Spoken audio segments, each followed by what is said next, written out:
மனிதநேய போராளி அறிவழகனுக்கு வீர வணக்கம். பெரியாரின் தொண்டர் அறிவழகனுக்கு வீர வணக்கம். திராவிட இயக்க போராளி அறிவழகனுக்கு வீர வணக்கம். மனிதநேய போராளி அறிவழகனுக்கு வீர வணக்கம். தந்தை பெரியார் மீதும் திராவிட இயக்கங்கள் மீதும் மிகுந்த பற்று கொண்டவர், சிறந்த பகுத்தறிவாளர், மனிதநேயர். மனிதனை மனிதனாக மதிக்க சொன்ன பெரியாரின் கொள்கையை இறுதி வரை ஏற்று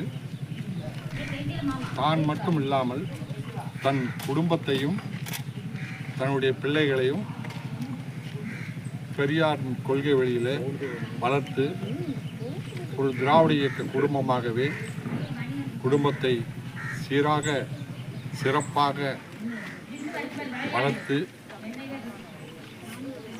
தான் மட்டும் பகுத்தறிவாளர்கள ஒரு மனிதன் தோன்றினால் தனக்காக மட்டும் வாழ்வதில்லை, சமூகத்துக்காக வாழ வேண்டும் என்ற பெரியாரின் லட்சியத்தை ஏற்றுக்கொண்டு இந்த சமூகத்துக்காக